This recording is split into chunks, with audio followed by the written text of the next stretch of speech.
Yo team, it is another lovely day. Timmy's got me standing out on a frickin' field, 30 degrees, but it's episode 4 of Logo Life and it is gonna be sweet. In today's episode, we're gonna be talking about an entire case study from my man, Tom Ross. We're going from everything from initial call, word mapping, what else is there? Mock-ups, animations, and all that cool stuff.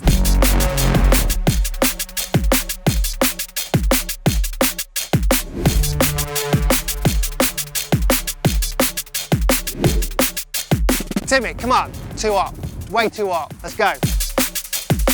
So, who is Tom Ross? Tomo Rosso, as I like to call him. He is the CEO of Design Cuts. He is a coach, he is a business mentor for creatives, and he's just an all-round super cool guy.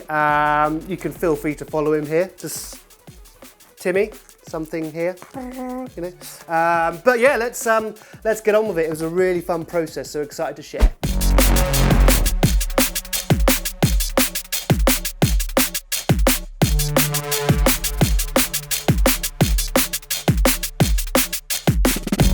So just to kind of recap about what we're going to be chin-wagging about today, it's going to be, as you know, my man Tom Ross's logo, but it's going to be basically everything, all the way from, you know, our calls, what we chatted about, through to word mapping, rapid prototyping, and then even failed concepts, and then how we kind of went from those failed concepts onto the final concept and that kind of journey in between, which I think is going to be like super useful, and also a premiere of how I get from my sketchbook, taking the old snap and then taking that onto the computer and creating vectors out of it. So it should be a lot of fun.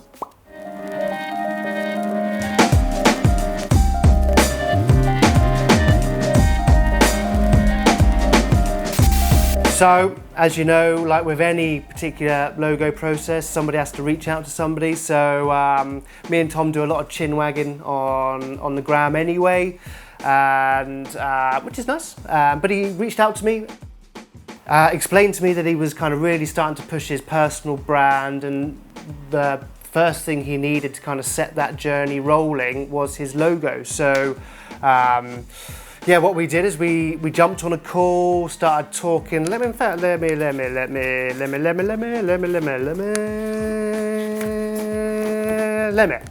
so basically, found it. So basically jumped on that call, had a really good talk about what his values were, where he kind of saw his brand kind of evolving in the future, and I started to just, you know, make some notes. So this is kind of like you obviously when you're on the call with somebody, you're always just kind of noting down all those little bits of nuggety knowledge, you know. So I knew he's obviously got quite an established colour palette, so we wanted to keep that. So he also wanted a logo mark and a logo type, the need for it to be scalable, yeah, and all this crazy cool stuff, clean, minimal. Yeah,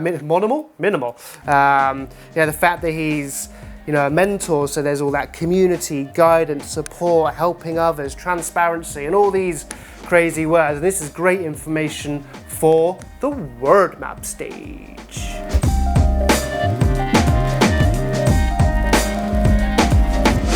So within this particular process, I was slightly naughty because I didn't actually get like a proper design brief, but you know, I personally know Tom extremely well. We're good friends. You know, I know where he needs to be, and obviously that phone call we had was a good 45-minute hour phone call where we actually discussed all the bits and pieces that need to be doing. And I think, you know, although I'm going to slap myself on the hand because I always tell you to get a design brief, in this particular circumstance, because it was like for a friend and, you know, I kind of know him, I thought it was kind of all right. So from all that information I got from the phone call, I go straight into my word mapping stage. As you all know, I always like to start top left, so Tom Ross, and from there I've got speaker, guide, educator, Design Cuts, nice guy, and all that kind of stuff. And You know, he's big on his community and helping others. So these are another couple of, you know, big headers that I use. So within community, I've got caring, guide, help, welcoming, open door policy, because, you know, if any of you have spent time with Tom or even reached out to Tom, he will always give you the time of day, because that's the kind of guy he is. So yeah, we've got lots of other words like support and human, credible, solid, clean and minimal. You know, from support, for example, you know, Tom has your back. Career, journey, mentor, strength, and he'll support anyone. So these are the kind of this is where my brain was starting to go, so I'm already starting to understand that, you know, I'd probably need to do something that's quite supportive, something that obviously emulates what Tom does. All of the things you mentioned are very accurate, right? You should be looking after your community whilst pushing new ventures forward. But if you're trying to just do it all ad hoc, that's where things get very messy. So here we go. So yeah, from the word map, I went into the kind of rapid prototyping stage that I like to do. So I was taking things out like, so here I've got, you know, obviously Tom Ross, TR. So I was kind of messing around with a TR element, but actually breaking up, you know, obviously having an R and an R back to back to create the T. I also like these kind of directional arrow shapes, are almost like Tom's guiding you through a journey and on a process. And obviously I really wanted to kind of get this human element in there. So adding this little head to make it a person, I thought was a super sweet idea. And, you know, we're also talking about, like in the word map here, you know, Tom has your back. So these kind of two R arrow shapes back to make Tom kind of saying, you know, Tom has your back. So yeah, I was super excited to share this with Tom, and obviously kind of developed it a little bit here and just kind of defined it a little bit and gave it, you know, some nice little curves here just to give it a little bit more zhuzhiness, you know, make these arrows nice. And as I said, like, yeah, as you can see, like T, R, Tom as the whole thing. And, you know, yeah, I was super pumped to share this with him. But this little lovely did not quite cut it.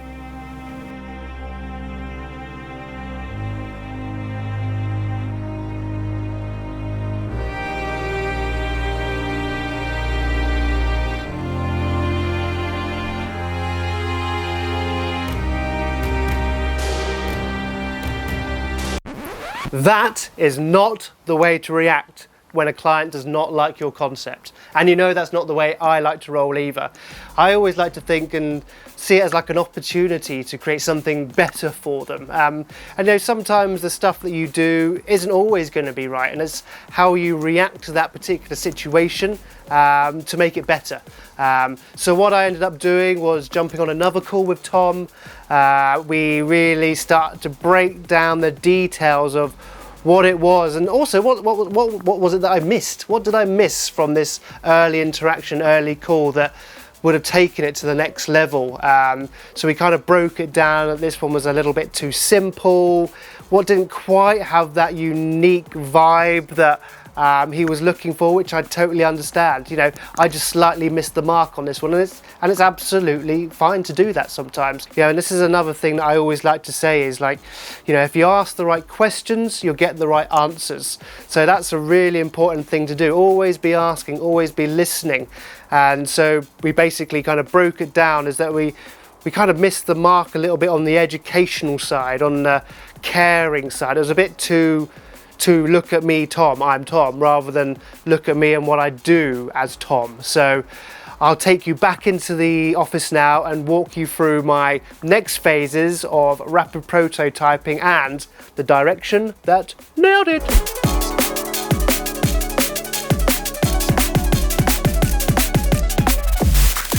So I have now realigned my brain after that lovely little whizzle wazzle, chiddle channel with, I don't even know what that is, with Tom, a call for the humans around us.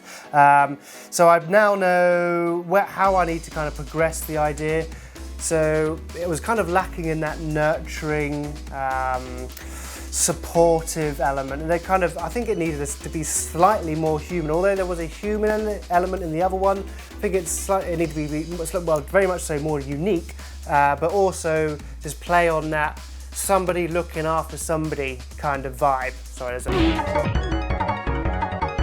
there's a wasp. Gone. Watcha! So yeah, basically what I started to do was play with like concentric circles and trying to figure out how I could, you know, marry them into, you know, really nice, cool logo mark with some cool details. So yeah, just basically playing on the idea of how, you know, Tom is in the center here and then he's got all these other mentees around him. But then I thought it's probably a little bit too complicated, as you see here. So like this is Tom here kind of embracing all the other mentees. But then I kind of thought like a lot of the time it's quite one-on-one. So I really wanted to kind of really push that vibe as well. So then I started to get into this kind of idea where I'm kind of playing with, you know, Tom overarching, you know, another human here, and obviously there's two heads here, and the head is in the negative space, and this is when it started to, you know, when you kind of get that vibe and you go, damn, now that is it. This is what I was thinking when I got this, and I was trying to think like, how can I get like more stuff into it? So I started to kind of play around with, you know, adding in this like negative space speech bubble. So it kind of has this feeling of like Tom's communicating openly with the people that he's looking after and mentoring and coaching, and you know, and it's just one of those things that just started to come together. And this is the kind of final sketch idea, so you can kind of break it down into this is Tom, this is the mentee. Together they are, I mean, it's super beautiful, super unique, a little bit quirky, but most of all memorable. But what's really cool about this particular idea is the fact that it actually becomes more of a logo, and I'll show you that because now what I'm going to do is I'm going to snap this bad boy, take it into the old Illustrator and show you how I vector it up. So Timmy, let's do it. Yeah. Let's do it. Let's do it. Let's do it. I'm doing it. Let's do it. Let's do it. I'm doing it. Do it. So, this is what a lot of you guys have actually asked me in the past, is how I get my little old Sketchio onto my computer. So all I do is I use what us humans call an iPhone, and I just take a picture. Super simple. Another little tactic for anybody that wants to use this kind of technique. I mean, you probably all do already, but if you want to know, if you can go into like your settings on your camera and like put a grid thing on, so make sure you're all aligned and stuff like that, which is great. So I just go over like this. 1, 2, 3, smile, ping. Now I've got her on here, and all I simply then do is just bing bang bosh, airdrop that baby. There she is, received. So come on, let's get on with it. So basically I have, here she is, the little Tom Ross picture that I took a picture of. Here she is. I tend to like to get her into Photoshop first, because then obviously I can crop out all the garbage that I don't necessarily need. So all super simple stuff. You guys would have done this a billion times, I'm sure. Just image crop, obviously, and then I like to kind of play with my the image adjustments and just make it black and white. Because then I like to kind of up the contrast a little bit, just to make the shapes are slightly more defined. So I will go to brightness contrast here. So I'll whip the brightness up, whip the contrast up, so then my line starts to become slightly more defined. Okay, and then all I'll do is I'll just save for web. It doesn't have to be that big, but you know, bigger the better, that's what everybody says, apparently. So, you can cut that, Timmy, if you like, you can cut that, or leave it in. Right, so, yeah, I'm just going to call that Tom Ross sketch. GPG, and I'm going to just save that to my desktop. So now she'll be there somewhere. There she is. So what I'll do is I'll just quit Photoshop because I don't need her anymore. That is basically my Photoshop skills, everybody. So there you go. That's what 15 years of design work does for you. So now I'm going to open up this bad boy in Illustrator. Oh, cancel. Document, edit artboards. I always just like to kind of make it also as nice and neat. So basically what I will do, in fact, sod that, let's just shrink it down, doesn't need to be that big. Don't know why that's there. So what I will tend to now do is I will drop the opacity right down so I can still see it, but it becomes almost like a layer. And then I'll lock it, and then I'll start a new one. So then I can always turn this on, turn this off, see what's going on. But all my kind of new artwork's going to be done on this particular layer. So yeah, basically what I would do is I would go over here, and I always tend to use stroked lines just so you can start to see what's kind of going on underneath. And then I will copy and paste in place that layer and then shrink it so I know that all the ratios are pretty good, you know, and I try and get it as lined as I can. So now what I'm going to do, I'm going to lock this layer again. So I've got, in fact, I'll just leave that, doesn't bloody matter. So we've got my two circles here. So what I'm going to do now is I'm going to fill this one. So this is now filled, Apple C, and I'll just delete that. And then I'm going to fill this layer as well, because I know that's right. Then I'm going to paste that in place, and then I'm going to select both layers and use the old Pathfinder tool and just pop that little bad boy out. So now I've got my, my outer shape with Tom's arms and stuff, and then it's just a simple matter of I know that these anchor points are going to be right, so I can just delete that, delete that, and then I've got Tom's arms. And then obviously you just kind of do your little, you fill your little lines up here, pop, pop, and then flip reverse it. I'm just gonna, you know, paste. That should have pasted in place, but it doesn't necessarily matter because I can just line it up like this, just with a tool there, and then I'm just gonna flip this dude, turn that little anchor point off, and then I've got my halfway man. Halfway man, that's what I should call Tom, halfway man. So, and there, as you say, we're starting to kind of basically get our shapes together. And then all I'll do here as well is I'll just use my circular tool, making sure it's stroked obviously and all aligned. Obviously you can do all this tweaking, you know, afterwards as well, but so I'll fill that now and I'll just copy and paste that in place, and then I can swing that down as well. So yeah, what I'm going to do is I'm going to drop the opacity down here. I am going to make sure I've got going to use my ruler guide to make sure I'm all centered. And so what I then like to do is kind of use a horizontal tool to just kind of make sure that I'm always putting my points in the right spot. So I've got my little plus anchor point tool here, which I'm going to pop here. Then I'm going to pop another one here. And then I'm going to drag this. So I've got my point here. It's going to be a straight point tool, and then I'm left with this nubbin, this little nubbin here. But what, like in my sketch where I had it nice and smooth, what I want to do is I want to get these little points out this way. And what you can actually do, you get these little white jobbies that pop up here, and you can just pull those to your heart's content to kind of marry up with your line, which would be somewhere about there.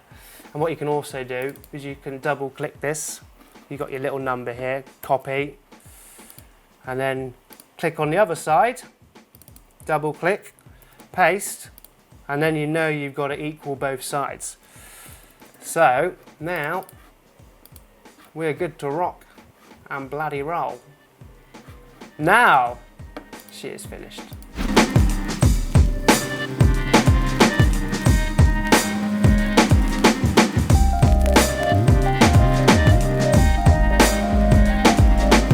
So when it comes to logos, I always try and think about the bigger picture. Are there elements? I mean, this is why you'll see in my stuff I'll do a lot of patterns out of logos, and just so that logo can then become almost like a visual way of thinking. You can replicate it, create seamless patterns. But with Tom's, I went like a little bit crazier with it and kind of thought like, how can we possibly use some of these elements to communicate his brand values, communicate with his audience, and all that jizz. So I did also a custom type for Tom, but I'm not going to go into how I created that on this video because I need some content to share over the next couple of months. So I'm going to be doing that probably next month or the month after, doing a video on how I create custom types. But shush, get on with it. So what I'm going to be doing here is showing you how this particular logo has become a visual way of thinking for Tom and how he communicates with his audience. So what I started to do is actually take, the inner speech bubble out, and as you can see, like, imagine this is like your Instagram tile. He can use this as a way of communicating with his audience. So when he's got a question or a statement, he can actually use this shape as like a huge communication vessel to, kind of subliminally keep promoting his brand and his logo. And also what I've done here is, take the heads, and use them as, like, especially for a carousel, 10. So whichever carousel slide you're on, it will light up. But it's using, what's really cool is the fact that this logo has now become, I say, something much more than just a logo. It's a way of thinking. It's a way of communicating. And that's one thing I would always say, like, when it comes to like creating your own logos and your logos for your clients, is try and figure out if there's any elements you can take out of the logo to create deeper brand essence for your clients, because they'll start to really, I was going to say something else then, but they'll love you. They will love you for it. So always keep thinking, always keep pushing the brain. Once the logo's done, think, is there any way I can possibly use another element out of this to help them communicate further in the future? So check it.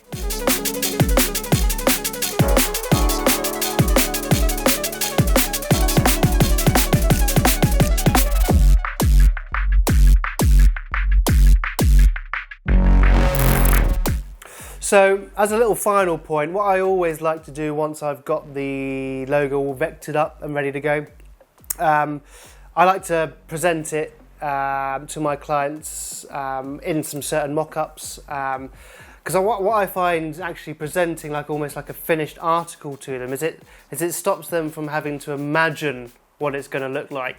I think it's our jobs as designers to actually save the imagination for them. It's our job to imagine it working on a business card, on signage, on social media. So what I tend to do is I'll go into Photoshop and I'll put like 10 to 12 mock-ups together, and what I'll do is when I'm kind of creating my email to them, I'll send them my sketches, I'll send them 10 to 12 mock-ups of it working in real life scenarios, and I'll also break down why I've done what I've done within the email. So they have like a little intro, and I have like, 1, I did this because of this. 2, I did this because of this. So they can start to A, get in my head, B, start to visualize how I've worked around the complications of creating the logo and how I've managed to get all the little bits and pieces in.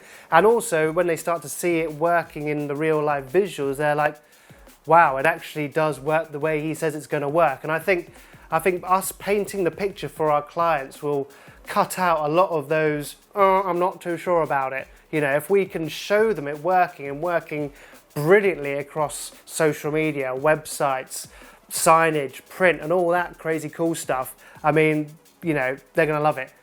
More than not, they're going to love it. I mean, it's not always, 100%ers, but it saves it being 50-50. You're cutting out a load of crap, making sure that they can see it how it needs to be seen, and that is so important. So mock that up. So that's it for today. It's over. What do you think, Timmy? All right, Timmy? Smashed it. In fact, to be fair, I really enjoyed today. It's the first ever like full case study we've done. I think we're probably going to do a few more, because I think there's a lot to be kind of learned from that whole particular process, you know, even the bits where you're not quite right and you have to readjust and go again. I hope there's some little snippets of information, you know, things like asking the right questions, getting the right answers, you know, these are things that over time we all get better with. Logo design is a process, and it's important just to tweak, amend, mess around with it, and basically, and also just enjoy it. Just enjoy it, have fun. So team, if you are enjoying all this video sizzle that me and Timmy are doing, do hit the bell for notifications, do subscribe. We're having, you know, crap tons of fun doing them. Can I say crap tons? You can say crap tons. Can I say crap tons? That's fine then. And also, if you're ever in need of any cool mock-ups, design bits and pieces for your clients or for yourself, don't forget, hit Design Cuts up. I use them now, they are killer. But for now, I'm thirsty. You thirsty, Timmy? I'm thirsty. Thirsty. Pub, let's do it.